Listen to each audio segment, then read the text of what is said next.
Halo, perkenalkan nama saya Aisyah Nurul Hidayat dengan NIM 24110152200009 dari Program Studi Farmasi Universitas Lambung Mangkurat tahun 2024. Di video ini saya akan menjelaskan mengenai sistem respirasi dan kardiovaskular. Sebelumnya, apa sih itu sistem respirasi dan kardiovaskular? Kita mulai dari sistem respirasi. Jadi, apa itu sistem respirasi? Sistem respirasi atau yang biasa disebut dengan pernapasan adalah proses metabolisme yang melibatkan pertukaran oksigen dan karbon dioksida di dalam tubuh. Sistem pernapasan manusia terbagi menjadi dua bagian. Yang pertama, sistem pernapasan bagian atas dan sistem pernapasan bagian bawah. Sistem pernapasan bagian atas meliputi bagian-bagian seperti rongga hidung, sinus, adenoid, tonsil, faring, dan epiglotis.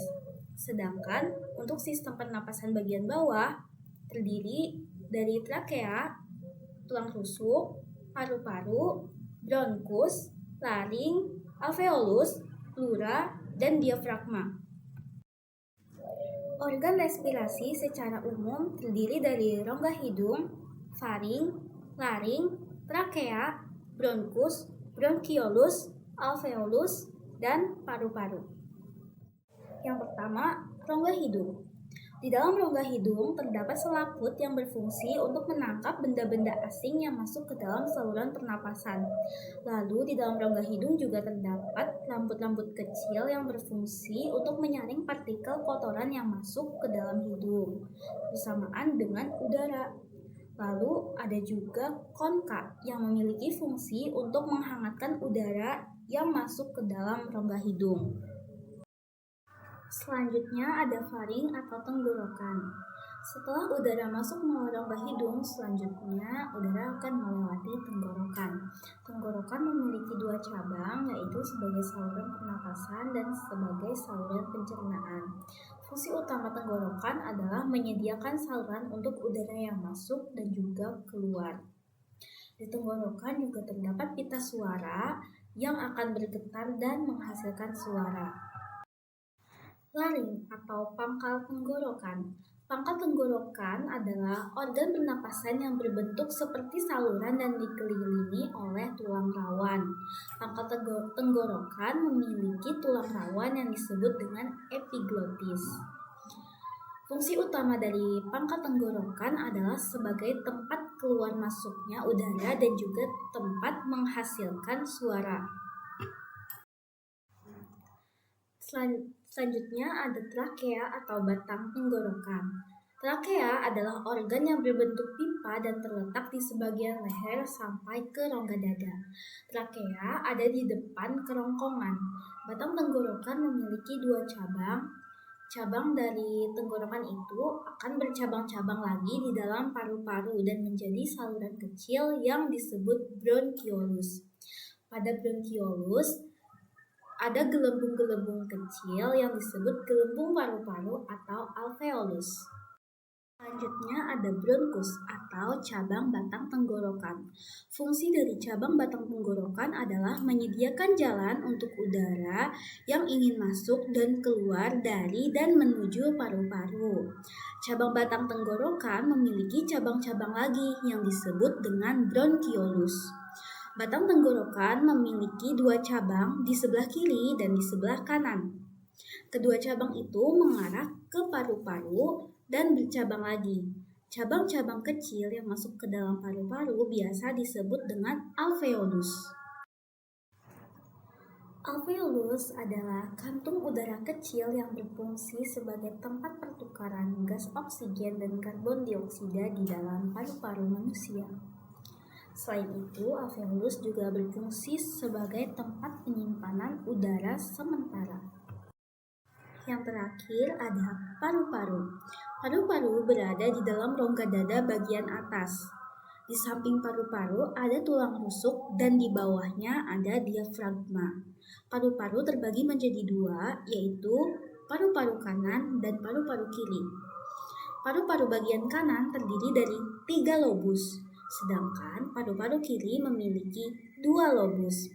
Paru-paru diselimuti oleh selaput yang tipis. Di dalam paru-paru terdapat cabang dari bronkus, alveolus, dan pembuluh darah. Bronkiolus memiliki cabang lagi yang disebut dengan bronkiolus respirasi. Paru-paru menjadi tempat bertukaran oksigen dan karbon dioksida.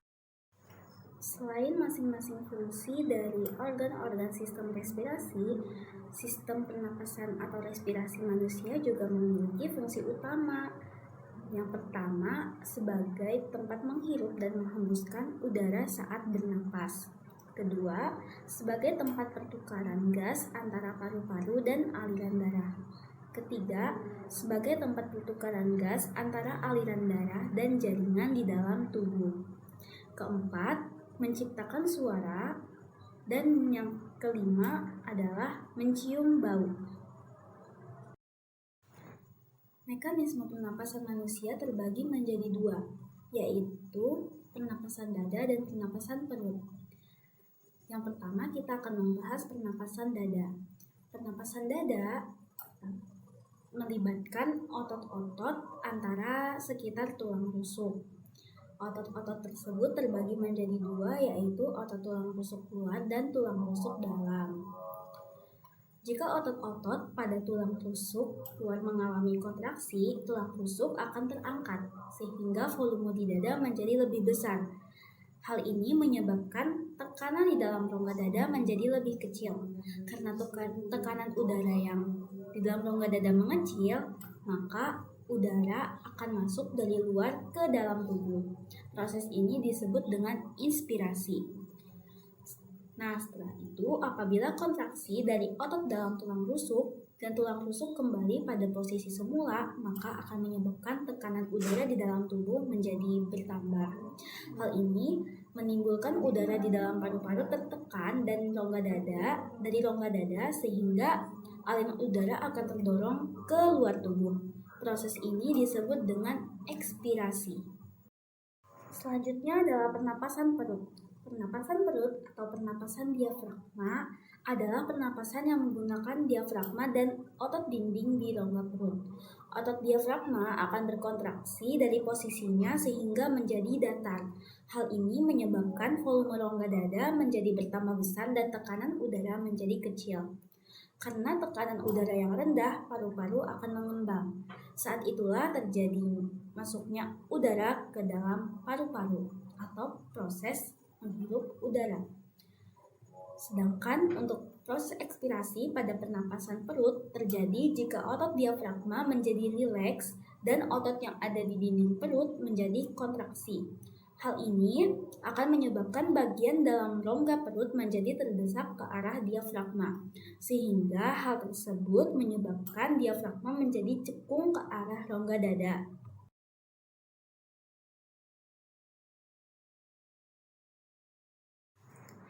Setelah membahas sistem respirasi tadi, selanjutnya kita akan membahas sistem kardiovaskuler.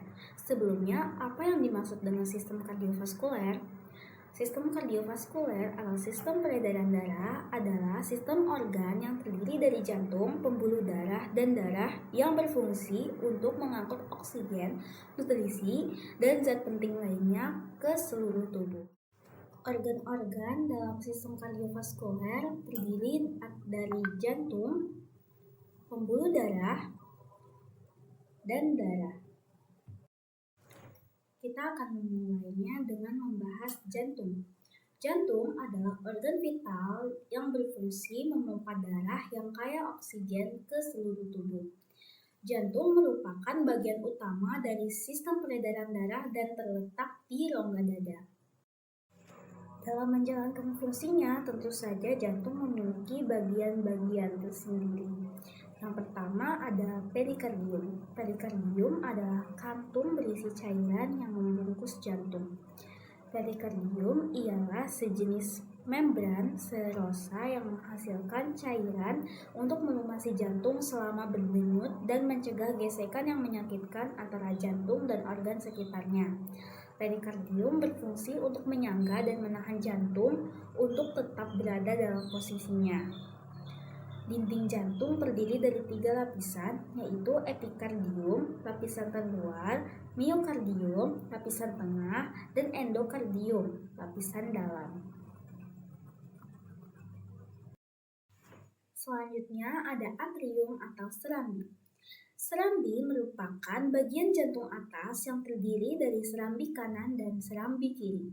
Serambi kanan berfungsi untuk menerima darah kotor dari tubuh yang dibawa oleh pembuluh darah, sedangkan serambi kiri berfungsi untuk menerima darah bersih dari paru-paru. Serambi memiliki dinding yang lebih tipis dan tidak berotot, karena tugasnya hanya sebagai penerima darah. Bagian selanjutnya adalah ventrikel atau bilik. Sama seperti serambi, bilik atau ventrikel merupakan bagian jantung bawah yang terdiri dari bagian kanan dan kiri. Bilik kanan berfungsi untuk memompa darah kotor dari jantung ke paru-paru.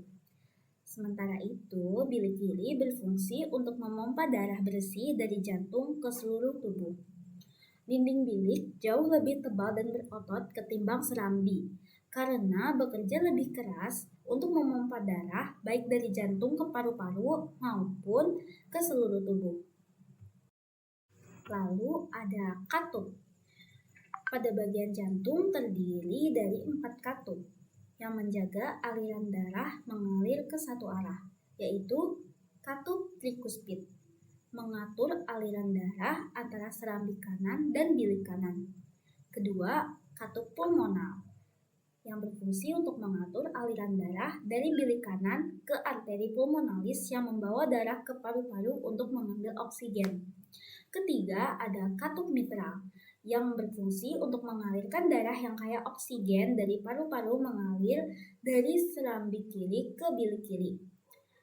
Yang keempat, ada katup aorta, yang berfungsi sebagai jalan bagi darah yang kaya akan oksigen dari bilik ke aorta.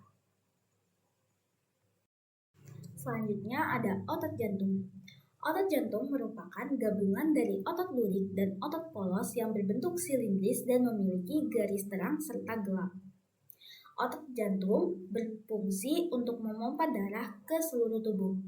Otot jantung merupakan otot terkuat karena mampu bekerja terus-menerus sepanjang waktu tanpa istirahat untuk memompa darah.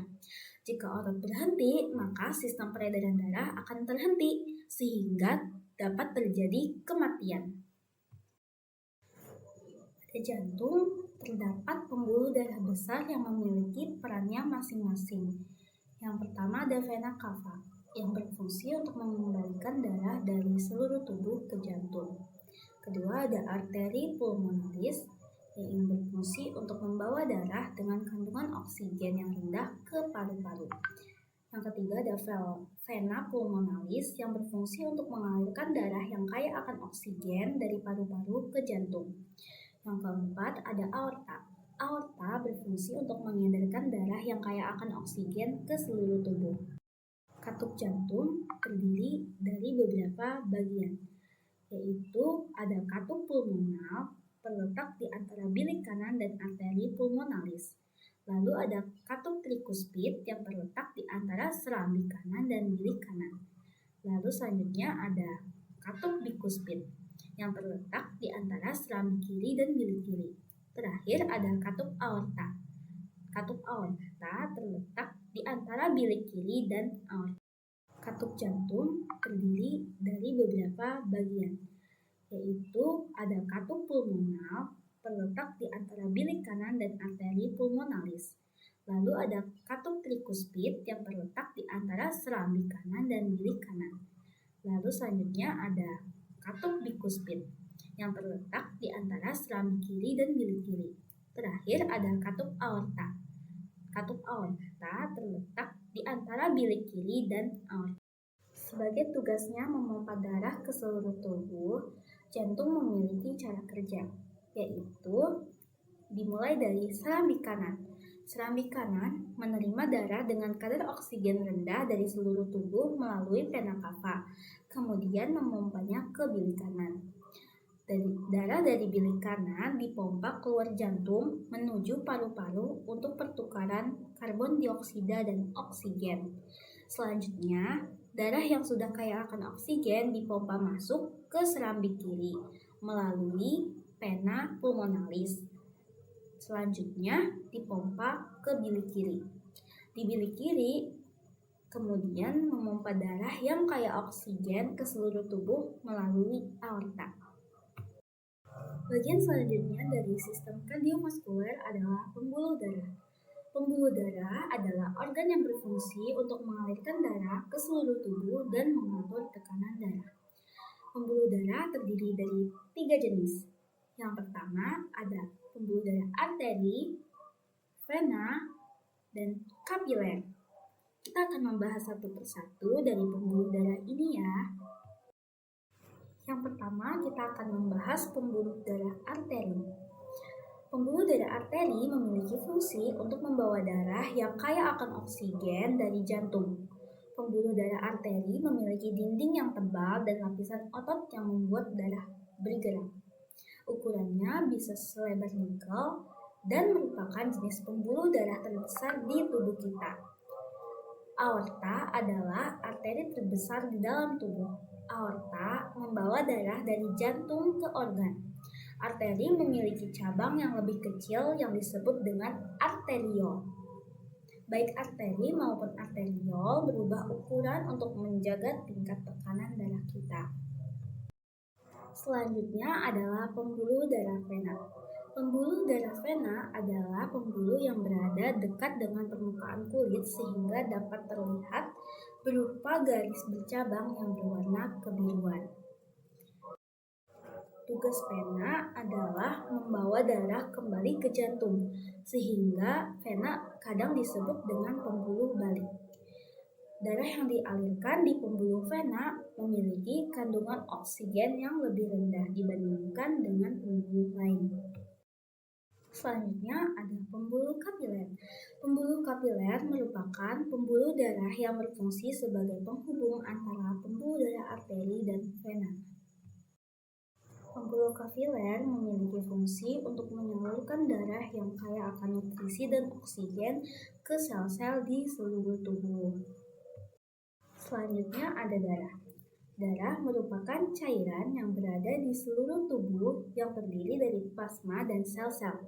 Darah memiliki beberapa fungsi, di antaranya yaitu memasok zat-zat penting, yang kedua mengangkut limbah-limbah dan bahan kimia hasil metabolisme dari sel-sel tubuh. Yang ketiga melindungi tubuh dari virus dan bakteri. Darah terdiri dari beberapa komponen. Yang pertama ada plasma darah, kedua sel darah, yang ketiga sel darah merah atau eritrosit, yang keempat ada sel darah putih atau leukosit, yang kelima ada trombosit atau keping darah.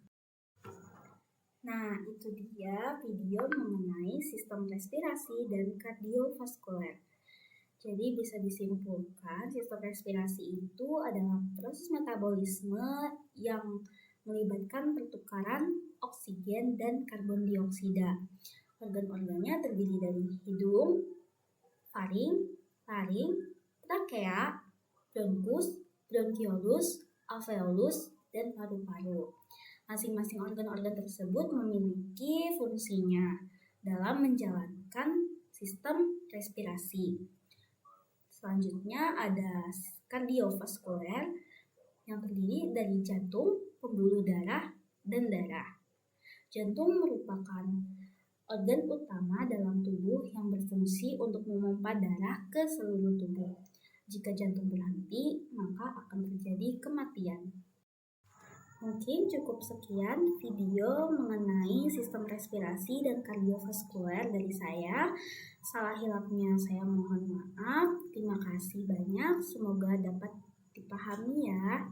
Dadah.